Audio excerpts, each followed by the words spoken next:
தமிழக அரசியலில் ஒரு பெரும் மாற்றம் வரப்போகுது அப்படின்லாம் மாற்று கருத்து கிடையாது. விஜய்க்கு ஒரு பெரும் ஜாக்பாட் அடிக்குமா? விஜயோடைய பக்கம் எல்லாருடைய கவனம் திரும்புமா? குறிப்பாக சமூக அரசியலில் விஜய் தான் இன்னைக்கு ஸ்டார் என்பதில் மாற்று கருத்து கிடையாது. நான் திரும்பவும் சொல்லிட்டு இருக்கேன். திமுக, அதிமுக, டிவிகே அப்படின்னு 3வது இடம். கட்சி ஆரம்பித்த 2வது வருஷத்துலேயே, அதுவும் குறுகிய காலத்தில் எக்ஸ் வலைதளத்தில் ஆரம்பிக்கப்பட்ட கட்சி கொடிய அறிமுகம் வந்து பனையூர்லேயே நடந்தது. முதல் மாநாடு, 2வது மாநாடு, அப்புறமா வந்து கொள்கை என்ன, கோட்பாடு என்ன, விஜய் வந்து ஒரு பச்சா, விஜய் வந்து ஒரு கூத்தாடி, விஜய்க்கெலாம் என்ன தெரியும், யாரோ எழுதி கொடுக்குற டயலாக் வந்து தொடர்ச்சியாக பேசிட்டு போகிறாரு. விஜய்க்கெல்லாம் அரசியலில் ஆனா ஆவண்ணா பாடம் தெரியுமா, வந்து அங்கிள்னு பேசிட்டா விஜய் வந்து பெரிய ஆளா, இதெல்லாம் அது ஆகிப்போச்சு. அப்புறம் கச்சத்தீவு மீட்போம் அப்படின்னு சொன்னது பக்கத்து நாட்டையே பெரும் கொந்தளிப்புக்கு ஆயிடுச்சு. இதுக்கிடையில் தமிழக அரசியலில் ஒட்டுமொத்தமாக விஜயோடைய டிவிகே பக்கம் கவனம் எல்லாருக்கும் அப்படி கிளம்பியிருக்கிறதுக்கான காரணம் என்னென்னா 2 விஷயங்கள். குறிப்பாக அதிமுகவில் பெரும் ஆளுமையாக இருந்த அமைச்சராக இருந்த செங்கோட்டையன் அதிருப்தியில் வெளியே வந்தது. இன்றைக்கி வந்து தன்னுடைய ஆதரவாளர்களுடன் ஒரு ஆலோசனை கூட்டம். அவ்வளோ பெரிய ஆதரவாளர்கள் அவருக்கு இருக்காங்களா அப்படின்னு. சரி, செங்கோட்டையனை வந்து சசிகலா சந்திச்சிருக்காங்க, ஓபிஎஸ் மீட் பண்ண போகிறாரு. அப்புறம் சசிகலா, ஓபிஎஸ், செங்கோட்டையன், அப்புறமா டிடிவி தினகரன் இவங்கெல்லாம் ஃபார்ம் ஆகி ஒரு கட்சியாக உருவாக்க போகிறாங்க அப்படின்னு ஒரு பக்கம். இல்லை இன்றைக்கி நடக்கிற ஆலோசனை கூட்டத்தில் செங்கோட்டையனுடைய ஆதரவாளர்கள், அந்த ஆதரவாளர்கள்ன்ற கேள்வி பெரும் கேள்விக்குறியாக இருக்குது. ஏதோ சரி, அவருக்கான ஆதரவாளர்கள் அது 100 பேர் இருக்கலாம், 1,00,000 பேர் இருக்கலாம். அவங்க பெரும்பான்மையானவர்கள் சொல்லக்கூடிய கருத்து என்னவாக இருக்கும்னு சில அரசியல் கணிப்பாளர்கள் சொல்கிற விஷயம் என்னென்னா, நீங்கள் வந்து தாவேக்காவுக்கு போயிடுங்க. தாவேக்காவுக்கு போயிட்டால் உங்களுக்கான மதிப்பே வேறு. தாவேக்கா வந்து வெற்றி முகத்தோடு இருக்குது. தாவேக்கா பின்னாடி ஒரு இளைஞர் பட்டாளம் இருக்குது. தாவேக்காவுக்கு ஓட்டு போடுறதுக்காக பெண்கள் அதிகம் வந்து ஒரு ஆர்வமாக இருக்கிறாங்க. ஒரு கணிசமான ஓட்டு தாவேக்காவுக்கு கிடைக்கும். இல்லை 2026இல் தாவேக்கா ஒரு பெரிய மாற்றத்தை உண்டு பண்ணோம். அதனால் செங்கோட்டையனுக்கு அவருடைய ஆதரவாளர்கள் நாம் தாவேக்காவுக்குள்ளே போனால் என்ன அப்படின்னு. சரிங்க, தெரியாதவங்களுக்கு யார் செங்கோட்டையன், யாருங்க அவர், என்னங்க அப்படின்னா, எம்ஜிஆர் என்ற ஒரு ஆளுமை, ஜெயலலிதா என்கின்ற ஆளுமையிடம் அவர் வந்து கட்சியில் இருந்தவர். குறிப்பாக 9 முறை சட்டமன்ற உறுப்பினராக தேர்வு செய்யப்பட்டவர். வந்து ஆரம்ப காலத்தில் எம்ஜிஆர் மன்றம் வைத்திருந்தவர். வந்து அதன் பிறகு தான் கட்சிக்குள்ளே வந்தவர் வந்து கோபிச்செட்டிப்பாளையம். சரி, இப்போ என்ன அவருக்கு வந்து பிரச்சனை? அதிமுகவில் இவ்வளோ சீனியர் அமைச்சர் வந்து பல துறைகள்லாம் இருந்திருக்காரு, மாவட்ட செயலாளராக இருந்திருக்காரு, பல ஆலோசனைகள், பல மாநாடுகள்லாம் நடத்தியிருக்காரு. செங்கோட்டையன் ஒரு சீனியர். வந்து அவருக்கு என்ன பிரச்சனை, அவருக்கு என்ன அதிருப்தி, எடப்பாடிக்கு அவருக்கு என்ன அப்படின்னு அது 2 விதமாக சொல்கிறாங்க. வந்து ஒன்று வந்து எடப்பாடி பழனிசாமி கோபிச்செட்டிப்பாளையம் வரும்பொழுது அந்த வருகிற தகவலே வந்து ஒரு மூத்த அரசியல்வாதி, ஒரு முன்னாள் அமைச்சர், மாவட்ட செயலாளர், கட்சியில் ஒரு ஆளுமையான ஒரு மனிதர், அந்த ஏரியாவில் ரொம்ப ஆளுமையானவர், அவருக்கு தகவலே சொல்லாமல் அவருடைய சுற்றுப்பயணத்தை வந்துட்டார். வந்த பிறகு அவர் வந்து மீட் பண்ணல, அவர் வந்து கூப்பிடல அப்படின்னு, இதனால் வந்து பயங்கர காண்டாயிட்டார்னு. இல்லை, அந்த இடத்துல நடந்த ஒரு கூட்டத்தில், அதிமுக கூட்டத்தில் முன் வரிசையிலாம் மாவட்ட செயலாளர் உட்கார வச்சுட்டு பின் வரிசையில் செங்கோட்டையனும் தம்பிதுரை, முன்னாள் அமைச்சர் தம்பிதுரையும் உட்கார வச்சுருக்காங்க. அதில் வந்து ரொம்ப காண்டாகி போச்சு. நமக்கெல்லாம் என்ன மதிப்பு, யார் இவர், எடப்பாடி இப்போ வந்தவர் தானே, இவரையா நம்மளை வந்து இது பண்ணுறாரு அப்படின்னு. எடப்பாடிக்கும் செங்கோட்டையனுக்கும் இந்த பனிப்போர் வந்து ஒரு கட்டத்தில் இப்போ இந்த சுற்றுப்பயணத்தில் ஒரு பூகம்பமாக வெடித்திருக்கிறது. அதனுடைய வெளிப்பாடு தான். ஏன் ஆதரவாளர்கள் யாருன்னு காட்டுறேன் பார்க்கலாம் அப்படின்னு. இன்னொரு பக்கம் வந்து டிடிவி தினகரன் ஒரு அருமையான ஒரு மேட்ரு ஒன்று சொன்னார். 2026 தமிழக அரசியலில் ஒரு பெரும் மாற்றத்தை உண்டு பண்ணக்கூடியவர் வந்து விஜய் அப்படின்ற ஒரு விஷயம். அது இவருடைய வாயிலிருந்து வந்து. அது காரணம் என்னென்னா, மறைந்த செல்வி ஜெயலலிதா அவர்களுடைய அரசியல் பயணத்தில் மிக முக்கிய பங்காக இருந்தவர் வந்து டிடிவி. குறிப்பாக வந்து அதிமுகவினுடைய பொருளாளராக இருந்தவர். வந்து பல இக்கட்டான நேரங்களில் பல ஆலோசனைகளை ஜெயலலிதா அவர்களுக்கு வழங்கியவர். வந்து குக்கர் சின்னம் அப்படின்ட்டு வந்து பெரிய பிரபலமானது அவரால் தான். வந்து குக்கர் அப்படின்ற ஒரு விஷயமே வந்து பயங்கரமாக குக்கர் சின்னம்ன்ற அளவுக்கு இன்றைக்கும் பார்த்தீங்கன்னா அவருடைய அறிக்கை, அவருடைய பேசுகிற பேச்சு, அதெல்லாம் ஒரு வைரல். அண்ணாமலைக்கு இணையாக அவர் பேசுகிற பேச்செல்லாம் வந்து ஒரு வைரல் கண்டென்ட்டாக மாறிட்டு இருக்கு. வந்து அவ்வளோ ஒரு சில விஷயங்களை வந்து நறுக்கு தெருக்கின்னு பேசுகிற மாதிரி அமமுக அப்படி.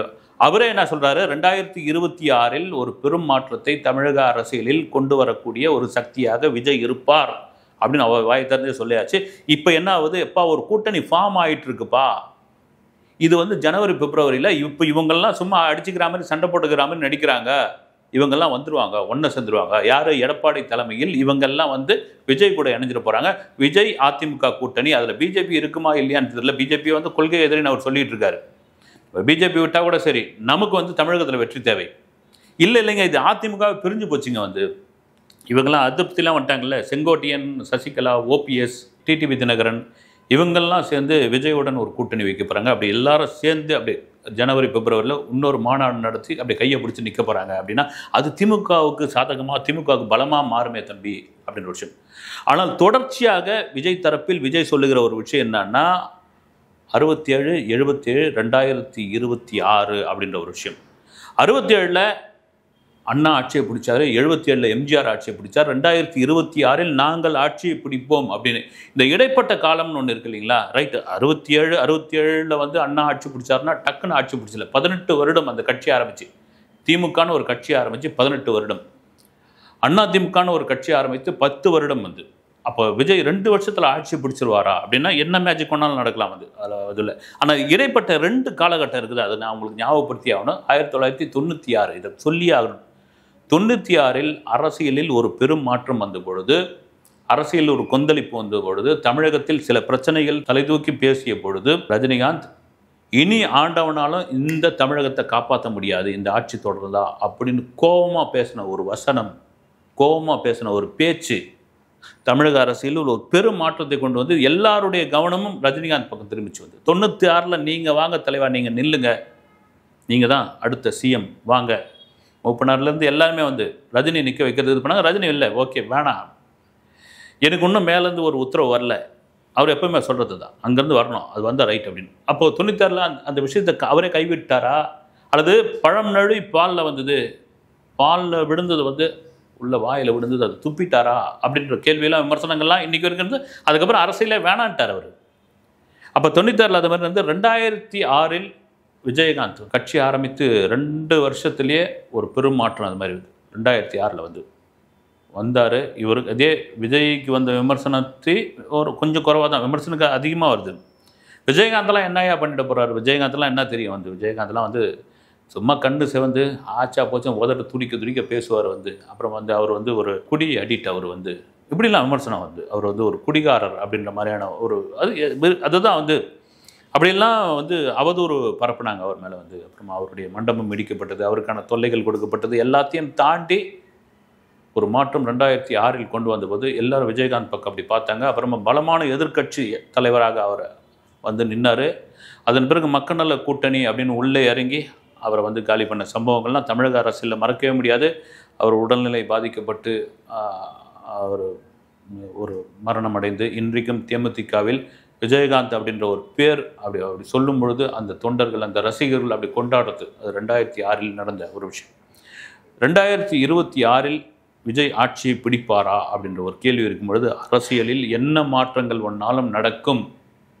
இப்போ இருக்கிற அந்த 8 மாதத்தில் விஜய் செய்ய போகிற அந்த அரசியல் இருக்கு இல்லையா, அந்த அரசியல் விஜய் யாருடன் கூட்டணி வைக்கப் போகிறார், விஜயுடன் யார் கூட்டணி வைக்கப் போகிறார்கள், விஜய்க்கான அந்த கொள்கை கோட்பாடுகளுக்கு யார் ஒத்து வருகிறார்கள், இதெல்லாம் இந்த 8 மாதத்தில் அந்த மேஜிக் நடக்கும் வந்து. அந்த மேஜிக் வந்து சரியாக நடந்துடுச்சுன்னா ரைட், ஓகே, என்ன வேணாலும் இருக்கும். இது காரணம் என்னன்னா மறுபடியும் வந்து சீமான் சொன்னதே தான் சொல்கிறோம். நம்ம வந்து ஒரு 5 வருஷம் பேய் ஆடினா இன்னொரு 5 வருஷம் வந்து பிசாசு ஆளுது. ஒன்று பேய், இன்னொன்று பிசாசு, மாறி மாறி அவங்க தான். மக்களுக்கு என்ன ஆகிப்பச்சு, மாறி 2 திராவிட கட்சிகள் தானே ஆண்டுகிட்டு இருக்காங்க. ஏன் ஒரு மாற்று கட்சியாக வரக்கூடாது? அதுதான் விஜயகாந்துக்கு நிகழ்ந்தது. அதை தாண்டி விஜய்க்கு ஒரு செல்வாக்காக மாறிக்கிறது, விஜய்க்கு ஒரு பெரும் பலமாக இருக்கிறது என்னன்னா இளைஞர்கள் ஓட்டு தாங்க வந்து. குறிப்பாக நான் திரும்பவும் சொல்கிறேன் வந்து, ஒரு 18 வயதிலிருந்து 35, 40 வயது வரைக்கும் விஜய்க்கு ஒரு பெரிய பலமான ஒரு ஓட்டு வங்கி இருக்குது. குறிப்பாக பெண்களுடைய ஓட்டு வந்து. ஒரு லேடி வந்து சொல்லுது வந்து, என் கூட்டுக்கார கூட எனக்கு பிடிக்காது, விஜய் அவ்வளோ பிடிக்கும் அப்படின்னு வந்து. நம்ம அதை வந்து சாதாரணமாக ஒரு ஃபன்னாக கடந்துட்டு போயிட்டே முடியாது. அதில் வேறு விதமான உள்ள அர்த்தங்கள்லாம் வச்சு பேசினா கூட ஒரு ஓப்பனாக ஒரு மைக் முன்னாடி, ஒரு கேமரா முன்னாடி ஒரு பெண் பேசுகிறதுக்கு எவ்வளோ பெரிய ஒரு துணிச்சல் வேணும், அதில் எவ்வளோ கருத்தலாக இருக்குது வந்து. என் வீட்டுக்காரன் கூட பிடிக்காது, எனக்கு விஜய் தான் பிடிக்கும் அப்படின்னு. அதுவும் சமீபமாக இல்லை, இந்த 2வது மாநாடு, இந்த 2வது மாநாட்டில் பேசின விஷயங்கள் வந்து எல்லா அரசியல் தலைவரும் தாங்க பேசியிருக்காங்க. விஜய் என்ன புதுசாக பேசிட்டாரு? எல்லா அரசியல் தலைவரும் பேசுறது தான் சரி. விஜய் பேசுனது ஏன் இவ்வளோ வைரல் ஆகுது? விஜய் பேசுனது ஏன் பக்கத்து நாட்டில் உள்ளவர்களுக்கு எரிச்சல் ஆகுது? கச்சத்தீவு எங்களுக்கு தான் அப்படின்னு அவங்க ஏன் மறுபடியும் குரல் கொடுக்குறாங்க? அங்கே இருக்கிற பிரதமர் வந்து கொந்தளிக்கிறாரு, அங்கே இருக்கிற ஜனாதிபதி கொந்தளிக்கிறாங்க, அங்கே இருக்கிற தமிழக அரசியல் கட்சி தலைவர்கள் கொந்தளிக்கிறாங்க. எழுதி கொடுத்த கட்சத்தீவை நீ எப்படிப்பா வாங்குவேன்னு. அப்போ விஜய் மட்டும் தான் சொல்லியிருக்காரான்னு பல பேர் சொல்லியிருக்காங்க. ஆனால் விஜய் சொல்லும்போது அது ஒரு வைரலாக மாறுகிறது. அது தேசிய அளவில் செய்தி ஊடகம், அது இன்டர்நேஷ்னல் செய்தியாக மாறுது. அப்போ சரி, ஓகே, விஜய் அடுத்து என்ன? விஜய் வந்து நான் திரும்ப சொல்கிறது தான், விஜய் தனித்து நிற்பதை விட ஒரு சூப்பரான ஒரு கூட்டணி, ஒரு பலமான கூட்டணியை அவர் வந்து கொண்டு வந்து நிறுத்திட்டா அந்த கூட்டணி வந்து வலுவான ஒரு கூட்டணியாக மாறும். விஜய்க்கான வெற்றி வாய்ப்பு கூட்டணியாக மாறும். சில விஷயங்களில் விஜய் இறங்கி வரணும். கூட்டணி கட்சி சார்ந்தவங்களும் சில விஷயத்துக்கு வந்து ஒத்துப்போகணும். எலெக்ஷன் அது நெருக்கமாக வரும்போது நடக்கும். அது காலங்கள் மாறும்போது காட்சிகள் மாறும் அப்படின்னு. இப்போ சரி, செங்கோட்டையன் வந்திருக்காரு. செங்கோட்டையன் வரும்பொழுது வந்து அவர் ஒரு வேளை விஜய் கட்சியில் இணைந்து விட்டால் அது விஜய் கட்சிக்கு மைனஸா ப்ளஸ்ஸா அப்படின்னா என்னை பொறுத்த வரைக்கும் பெரிய ப்ளஸ். ஏன்னா விஜய் கட்சியில் இருக்காங்க, சில அனுபவசாலிகள் இருக்கிறார்கள், சில மூத்த ஐஏஎஸ் அதிகாரிகள் இருக்காங்க, சில ரிட்டையர்டு மேஜிஸ்ட்ரேட்டுகள் இருக்கிறார்கள். எல்லாம் இருந்தாலும் சரி, செங்கோட்டையன் மாதிரி, தம்பிதுரை மாதிரியான ஒரு ஆளுமையானவர்கள், மாவட்ட செயலாளர், 9 முறை சட்டமன்ற உறுப்பினராக இருந்தவர் வந்து செங்கோட்டையன், இவங்களாம் இருக்கும்போது அந்த கட்சிக்கு ஒரு பெரிய பலமாக மாறும். சரி, அது வந்து ஒரு ஈகோவாக மாறாதா, ஒரு பாலிடிக்ஸாக மாறாதா? உள்ளே வந்து ஏற்கனவே புஷி ஆனந்த் இருக்கார், ஆதவ அர்ஜுனா இருக்கார், இவங்களுக்குள்ள ஒரு குடுமிப்பிடி சண்டை நடக்காதா அப்படின்னா அதை தலைவர் தான் கண்ட்ரோல் பண்ணும். அது மாதிரி நடக்கிறதுக்கான வாய்ப்பு இல்லை. ஏன்னா நம்முடைய நோக்கம் வந்து 2026 அதனுடைய வெற்றி அப்படின்னு இவங்க களத்தில் இறங்கினாங்கன்னா ரைட்டு. இல்லை நீங்கள் தனியாக நாங்கள் ஒரு அணி, அதாவது எம்ஜிஆர் மறைவுக்கு பெண்ணுங்க வந்து சேவல் அணி, புறா அணின்னு 2 அணி வந்தது பாருங்கள். வரலாறு காணாத தோல்வி வந்து. அப்படி பிரிஞ்சு எருது பிரிஞ்சு போயிடுச்சுன்னா சிங்கத்துக்கு எப்படி கொண்டாட்டமாக இருக்கும். அது மாதிரி நீங்கள் பிரிஞ்சு போயிட்டா, ஓட்டுகள் சிதறிக்கப்பட்டால் திமுக கணிசமாக ஒரு அருமையான வெற்றி வாய்ப்பை அடிச்சு தூக்கிடுவாங்க. இதை எப்படி நமக்கு பேசுகிறப்ப நமக்கே தெரியுதுன்னா அவங்களுக்கு தெரியாது. இங்கே வந்து என்ன சொல்கிறது, ஐடி விங், அரசியல் ஆர்வலர்கள், அரசியல் ஆலோசகர்கள், பிரசாந்த் கிஷோர், அப்புறமா அவர்லாம் இருக்காங்க இல்லையா, அவங்களாம் இன்றைக்கி வந்து சோஷியல் மீடியா தானே உலகத்தையே ஆண்டுக்கிட்டு இருக்கு. விஜய் கட்சிக்கு இன்னொரு பெரிய பலம் என்னன்னா, டெக்னிக்கலாக சோஷியல் மீடியா இதெல்லாம் ஒரு பெரிய பலம். அதனால தான் இந்த இளைஞர் கூட்டம் அப்படி இருக்குது. எங்க ஒரு ஆன்லைன்லேயே வந்து 2 கோடி பேர் உறுப்பினராக சேர்க்க முடியுமா எங்கன்னா வந்து அது ஒரு பெரிய இது தானே. முதல்ல போலினாங்க, அதெல்லாம் கிடையாதுன்னாங்க, அதெல்லாம் சும்மா வந்து இவங்க ஃபேக்காக அடிக்கிறாங்க அப்படின்னாங்க. அவங்க அந்த லிஸ்ட்டெல்லாம் எடுத்து காமிச்சிட்டாங்க. நீங்கள் வந்து ஓட்டர் ஐடி இல்லாமல், பாஸ்வேர்டு இல்லாமல், ஓடிபி இல்லாமல் உள்ளே போக முடியாது அப்படிலாம் சொல்லிட்டாங்க. அப்போ இந்த டெக்னாலஜியை பயன்படுத்துகிறாங்க. டெக்னாலஜி மட்டும் டிவிகே களத்தில் இறங்க வேண்டும். விஜய் களத்தில் இறங்க போகிறார். விஜய் களத்தில் இறங்கினால் என்ன மாற்றங்கள் ஏற்படும்? 2வது மாநாட்டில் பேசின மாதிரி அவர் தெருமுனையிலையும், நகரத்திலையும், மாநகரத்திலையும், முக்கிலையும், வேப்ப மரத்தடியிலையும் எங்கே நின்று அவர் என்ன அரசியல் பேச போகிறார், அந்த அரசியல் எவ்வளோ பெரிய மாற்றத்தை உண்டு பண்ணும்.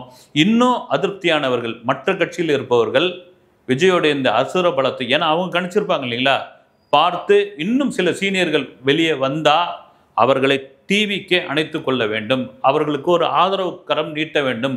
நீங்கள் வாங்க, எங்களுக்கு பக்கத்துணையாக இருங்க, உங்கள் ஆலோசனையை நாங்கள் கேட்குறோம், எங்களுக்கு ஐடியா கொடுங்க, வெற்றிக்கான யுகத்தை நீங்கள் வகுத்து கொடுங்க, கண்டிப்பாக கேட்க தப்பே கிடையாது அப்படின் பொழுது டிவிக்கு இன்னும் பெரிய கட்சியாக மாறும். காலங்கள் மாறும்போது காட்சிகள் மாறுன்ற மாதிரி 2026 விஜய் செய்ய போகிற மேஜிக் என்ன என்பதை பொறுத்திருந்து பார்ப்போம். அடுத்த வீடியோவில் சந்திக்கிறேன். நன்றி.